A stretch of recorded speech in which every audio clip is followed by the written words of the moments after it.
the ballroom of the Bel Air Grand Hotel went dead silent. The air, once filled with the clinking of champagne flutes and polite laughter, was now thick with a suffocating tension. On the stage, the millionaire bride, Cassandra Vandermeer, held the microphone like a weapon, a vile smirk twisting her perfect crimson-painted lips. She pointed a diamond-encrusted finger not at her new husband, not at the band, but at a pregnant maid cowering in the shadows near the service exit. "For our first dance," Cassandra announced, her voice dripping with saccharine poison that echoed through the grand hall, "we have a very special performance. My maid Isabella, our little charity case, seems to think she has a voice, so we're going to give her a chance to prove it. Let's hear it for the help." A wave of confused, uncomfortable murmurs rippled through the hundreds of ultra-wealthy guests. Isabella Rossi's face, already pale with exhaustion from a 16-hour shift, turned the color of ash. She was shoved towards the stage, her mind screaming, her body frozen in a state of pure primal dread.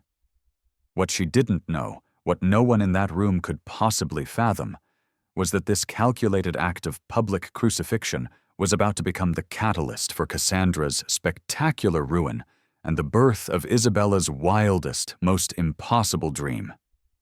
But before I peel back every single sordid layer of this insane story, I need you to do something for me. Drop a comment below and tell me what city you're watching from and what time it is where you are. I love seeing how far these stories travel. Now, make sure you've smashed that subscribe button and hit the notification bell, because you are not going to want to miss a single second of this. Let's dive in.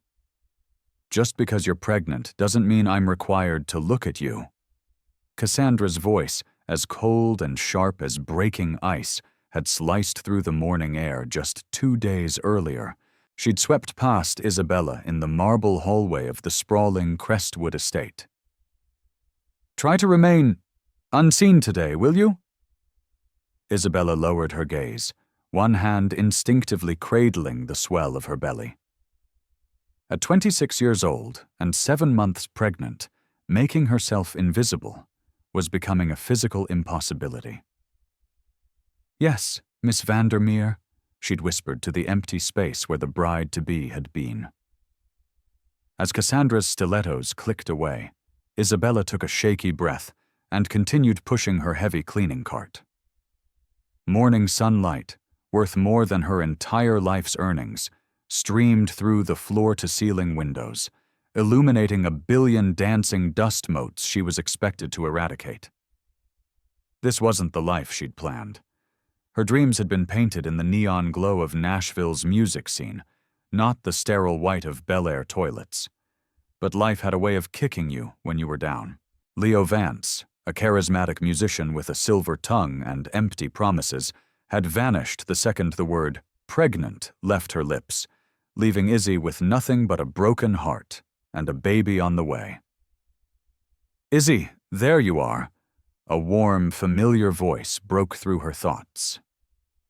Marco Reyes, the head chef, approached with a kind smile that always reached his eyes. His white uniform was immaculate, a stark contrast to the chaos he commanded in the kitchen. "I snuck this out for you.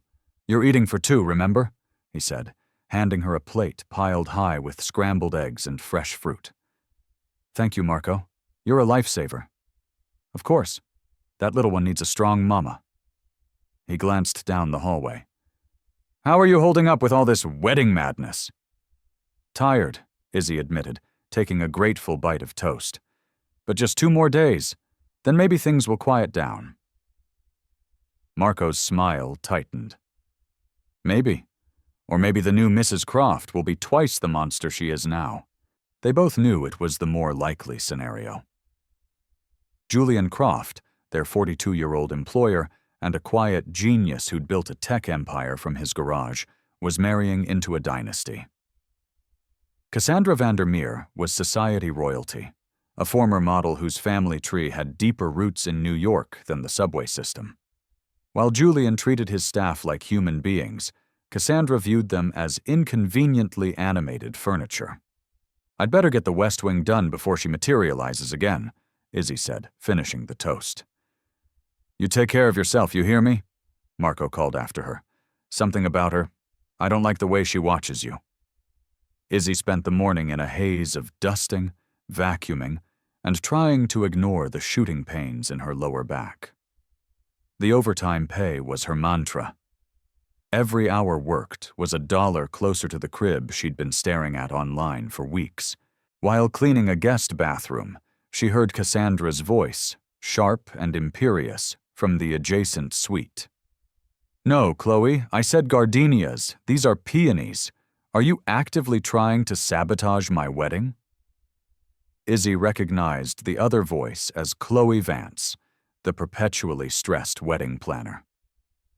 "I'm so sorry, Miss Vandermeer. The florist must have— I don't pay you $2 million for excuses," Cassandra shrieked. "I pay for perfection. Fix it." Izzy winced, her heart going out to the planner. As she bent to retrieve a fallen towel from the hallway floor, a blinding pain shot up her spine. She gasped, straightening slowly and bracing herself against the wall. "Are you all right?" A deep, masculine voice startled her. Julian Croft stood a few feet away, his brow furrowed with genuine concern. Unlike his fiancée, he always seemed to see the people who worked for him. "Yes, Mr. Croft. Just a little backache. It's nothing." He frowned, his gaze lingering on her swollen belly. "You shouldn't be pushing yourself so hard, Isabella. Your health is what's important. Please, take breaks whenever you need them." "Thank you, sir. I will." He hesitated, a flicker of something unreadable in his eyes, before he nodded and continued down the hall. Izzy watched him go, a small knot of gratitude warming her chest. He was a good man. How had he ended up with someone like Cassandra? Later that afternoon, as she dusted the endless bookshelves in Julian's private study, a quiet refuge from the pre-wedding storm, Izzy found herself humming. It was a melody that had come to her in the darkest days after Leo left, a song about finding strength in the wreckage of your life. Lost in the music, she didn't hear Julian enter.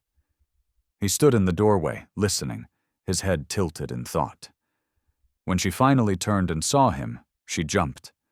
"I'm so sorry, Mr. Croft. I didn't realize—" "Don't apologize," he said, his voice soft. "You have a beautiful voice, Isabella." Heat rushed to her cheeks.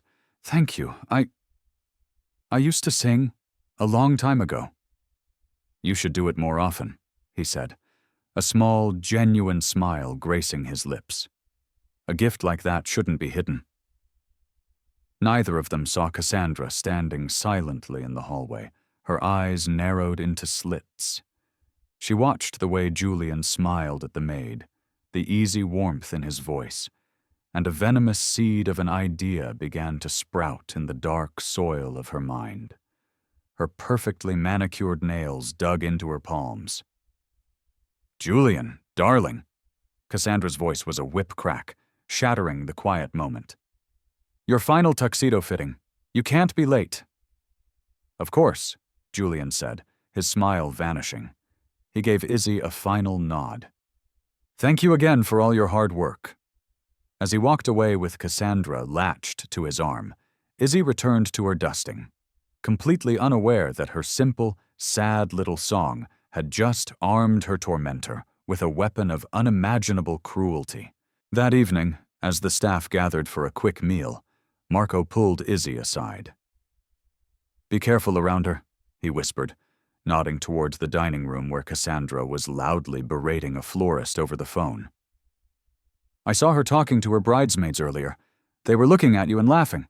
I don't like it, Izzy." "What do you mean?" "Like you're a problem," Marco said, his eyes serious. "A problem she's just figured out how to solve." Izzy tried to brush it off, but his words lingered. Later, as she delivered fresh towels to the main suite, she overheard Cassandra on the phone again, her voice low and conspiratorial. "Don't worry about the singer for the reception. I think I found the most perfect, a truly unforgettable solution." The words meant nothing to Izzy then. She had no idea that Cassandra's perfect solution was a meticulously crafted nightmare, and that she was cast in the starring role. The next evening, at the rehearsal dinner at the exclusive Brentwood Country Club, the pieces of Cassandra's cruel puzzle began to slide into place. The air glittered with diamonds and fake laughter as Izzy, her back screaming in protest, helped the catering team arrange trays of miniature appetizers. "You should take a break," a kind-faced waiter told her, noticing her wince as she lifted a heavy tray. "Can't," she panted. "Too much to do." Across the room, Cassandra, a vision in cobalt blue, glided between tables, her smile as dazzling as the 5-carat diamond on her finger. She was the perfect hostess, the perfect bride, a flawless mask hiding a rotten core. It was halfway through the main course when the wedding planner's phone rang. Izzy, refilling water glasses nearby, saw Chloe's face drain of color as she listened. When she hung up, she rushed to Cassandra's side and whispered frantically in her ear, "What do you mean she has laryngitis?" Cassandra's voice rose, sharp and angry, cutting through the dinner chatter. Heads turned, her perfect composure had cracked. "I'm so sorry, Miss Vandermeer. Her doctor just called. She can't even speak." "This is a catastrophe," Cassandra fumed.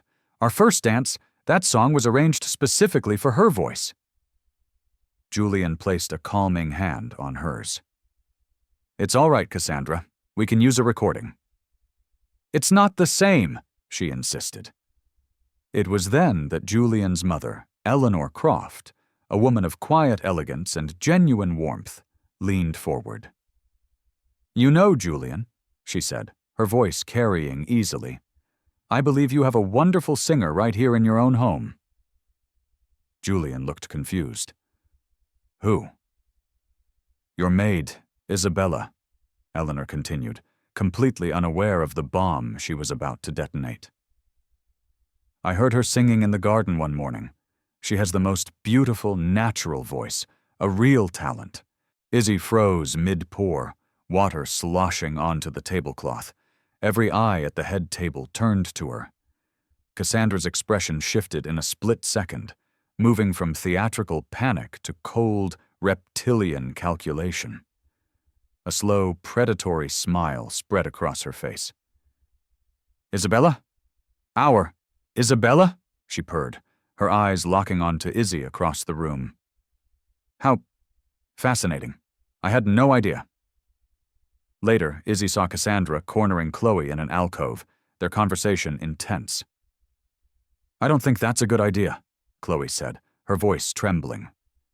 "I'm not asking for your opinion," Cassandra snapped back. "I'm telling you to make it happen." As the night wore on, Izzy couldn't shake the feeling of impending doom. Julian's best man, a man named Alex, approached her while she was clearing plates. "You're Izzy, right?" he asked quietly. "Listen, I don't know what's going on, but be careful.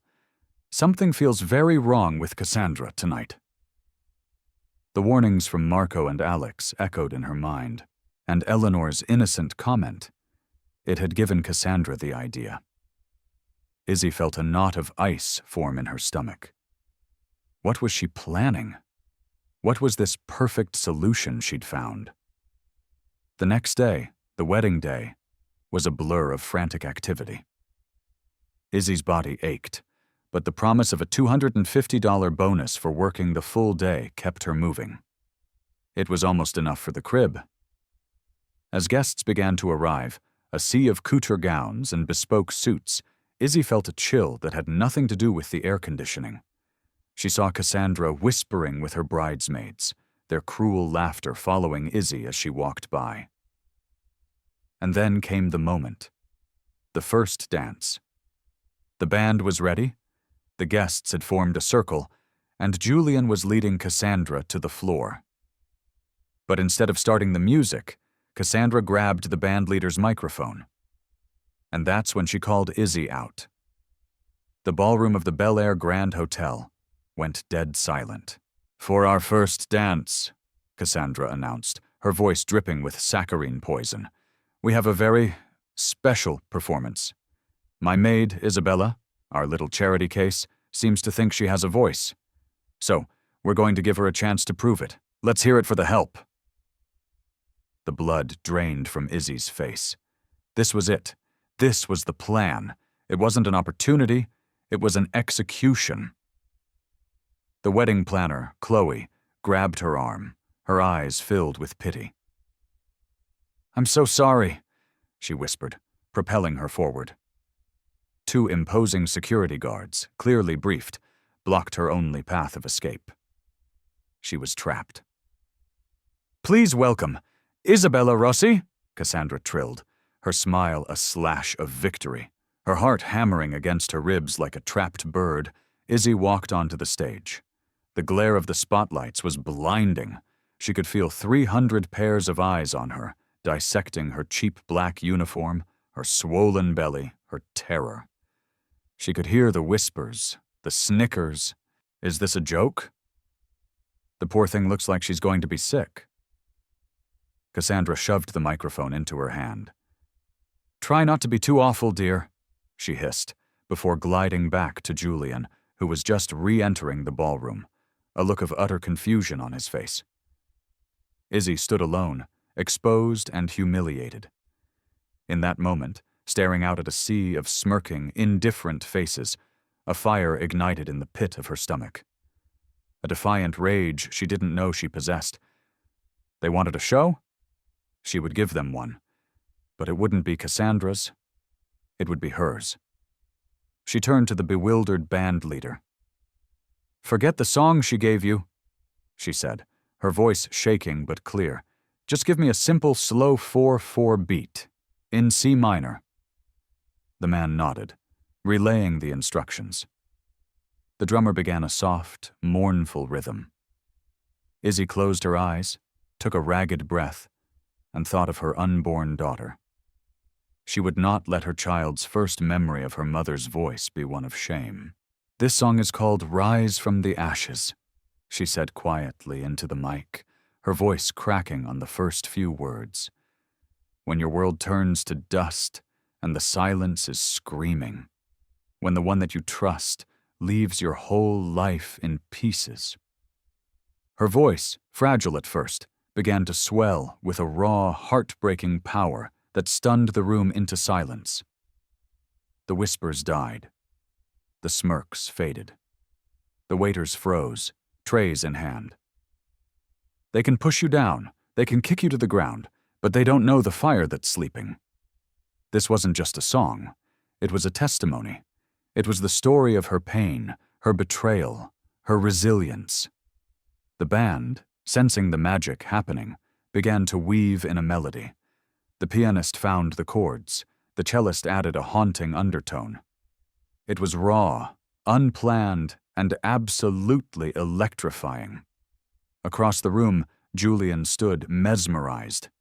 The confused look on his face had been replaced by one of profound awe. He wasn't looking at his maid. He was seeing an artist, a force of nature pouring her soul out on his stage. Beside him, Cassandra's victorious smile had curdled into a mask of pure fury. Her plan was backfiring in the most spectacular way imaginable. This was meant to be her humiliation, not her coronation.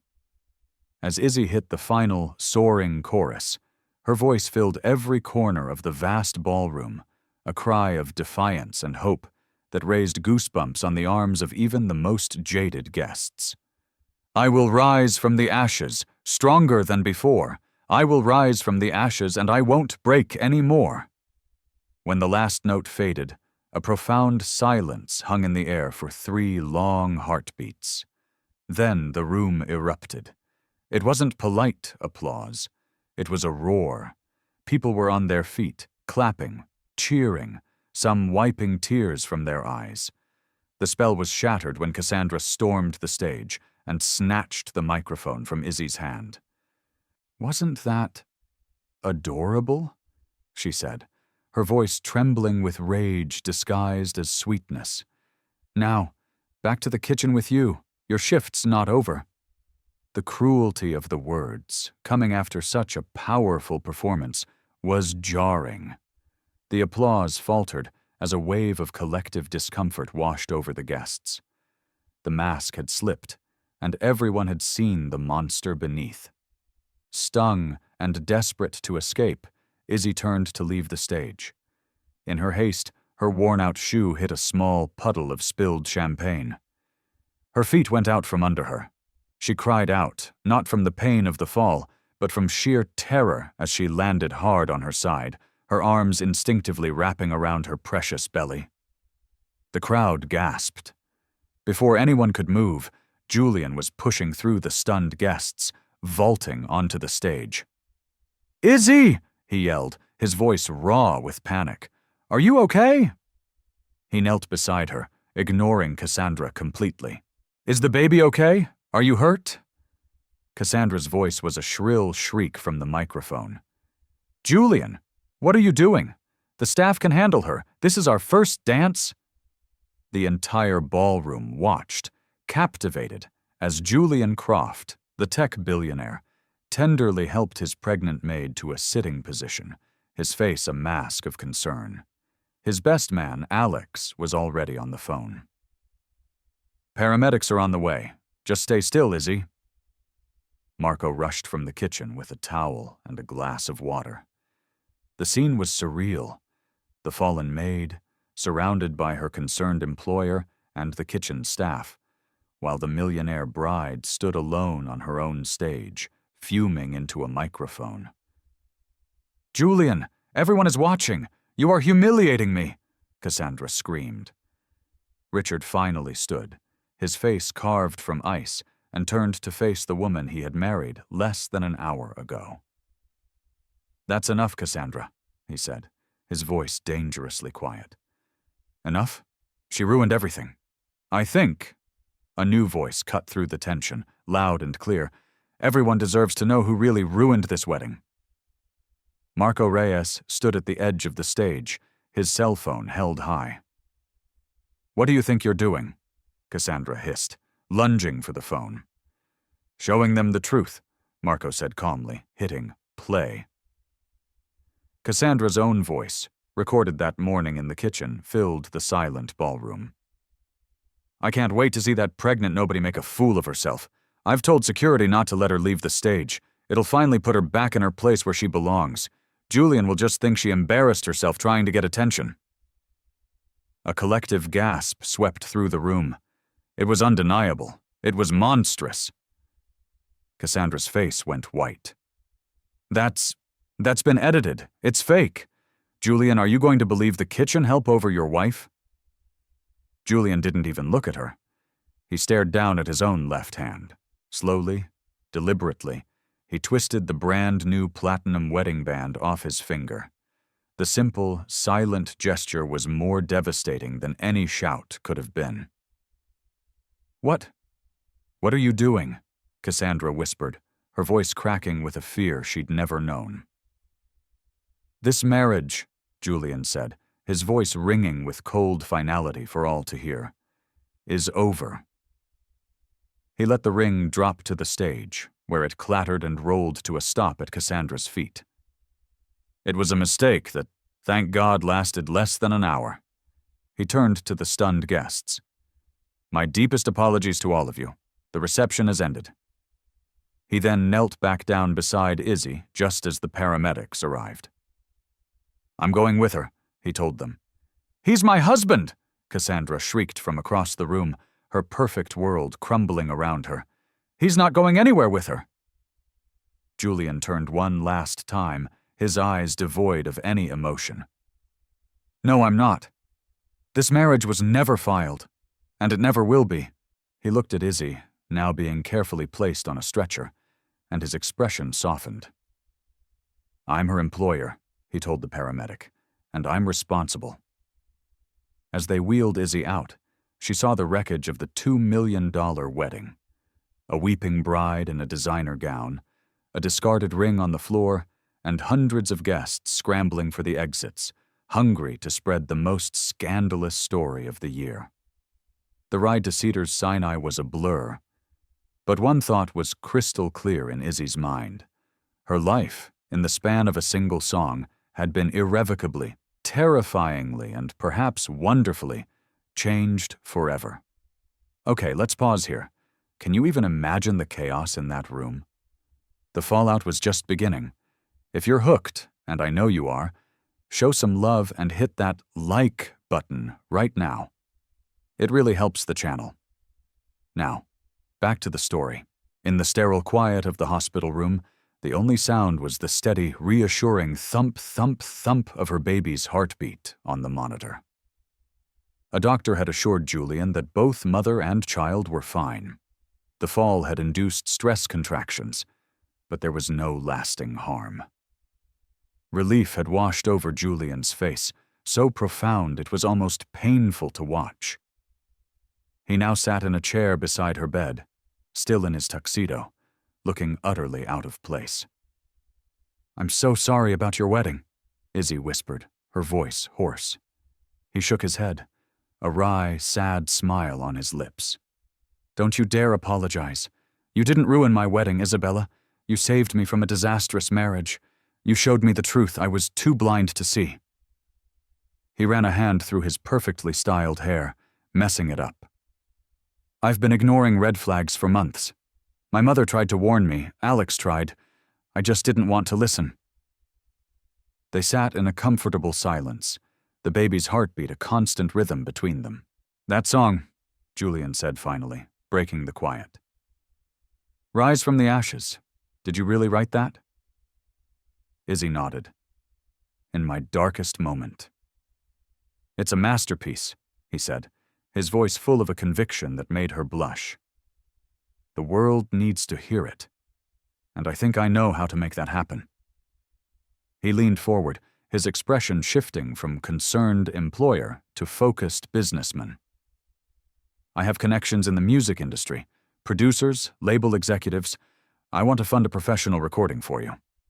Not as charity," he added quickly, seeing her expression. "As an investment.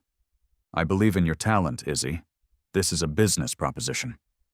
Before she could even process the absurdity of the offer, a record deal from the man whose wedding she'd inadvertently destroyed just hours ago, her life was upended again. Julian arranged for her to stay in the lavish, empty guest house on his estate, a private sanctuary where she could rest and recover. Marco stocked the fridge, Eleanor brought baby clothes, and Julian handled everything else, including the legal firestorm with Cassandra's family. 6 weeks later, in that same hospital, Isabella Rossi gave birth to a healthy, beautiful baby girl she named Luna. Julian was there, in the waiting room, and was the first person after her mother on the phone that she told. When he walked into the room and saw the tiny infant sleeping in Izzy's arms, something shifted in his eyes. A tenderness, a protective instinct that went far beyond an employer's responsibility. Life began to move at lightning speed. True to his word, Julian introduced Izzy to a legendary music producer named Sam Jackson. They recorded Rise from the Ashes in a state-of-the-art studio, with Izzy often rocking Luna's cradle between vocal takes. The story of the wedding, fueled by Marco's recording, which had gone viral among LA's elite, had created an unprecedented buzz. The humiliated maid who sang her truth had become a legend before her song was even released. The day it dropped, it didn't just make a splash, it was a tsunami. It debuted on the Billboard charts. Radio stations put it on heavy rotation. Talk shows clamored for an interview. Emma Wilson, the singer, became a household name. Her story of resilience resonated with millions, but with fame came new complications. Leo Vance, the man who had abandoned her without a second thought, suddenly resurfaced, claiming he'd made a terrible mistake and wanted to be a father to his famous daughter. "He doesn't want to be a father," Izzy told Julian, her voice shaking with rage after a tense phone call. "He wants a piece of the pie." "Then he won't get one," Julian said firmly. already dialing his lawyer. "We will protect you and Luna." And he did. Julian became her rock, her business partner, her fiercest protector, and slowly, inevitably, her best friend. He was there for late-night feedings, for contract negotiations, for celebrating every milestone as her song climbed to #1. He saw the artist, the mother, the woman, not the maid. One evening, months later, they were sitting on the patio of the guest house, watching the sunset paint the sky in shades of orange and pink. Luna was asleep inside, and the melody of a new song Izzy was writing drifted from the open door. "I've been thinking," Julian said, turning to her. "Watching you build this new life, a life you created from your own talent and strength. It's inspired me. I'm starting a foundation." "A foundation?" "Yes. To support single parents in the arts, people with incredible gifts who just need a little help to get their feet off the ground, to get that one shot." He paused, a soft smile playing on his lips. "I'm calling it the Luna Foundation, because she and you are the reason it exists." Tears welled in Izzy's eyes. This man, whose life she had turned upside down, was now using his power and wealth to help others just like her. Her journey wasn't just her own anymore. It was becoming a beacon of hope. "Julian," she said softly, her heart full. "What are we?" He took her hand, his thumb gently stroking her knuckles. "I don't know," he admitted, his gaze searching hers.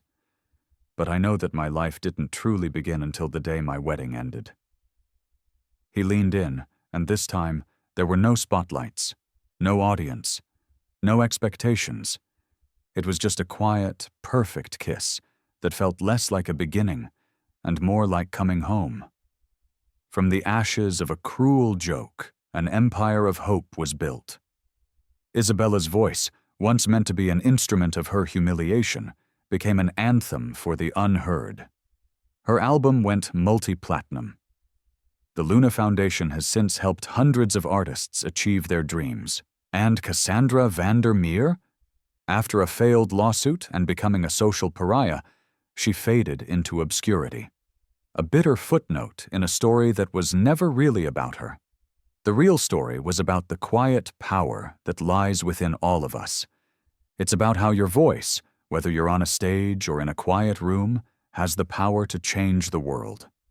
It proves that our deepest wounds can often become the source of our greatest strengths, and that sometimes a spectacular ending is just a beautiful beginning in disguise. What do you think? Was Julian right to end the marriage on the spot? Let me know your thoughts in the comments below. And if this story moved you, please share it with someone who needs to hear that it's never too late to rise from the ashes. Thank you for watching. And don't forget to subscribe for more incredible true stories. I'll see you in the next video.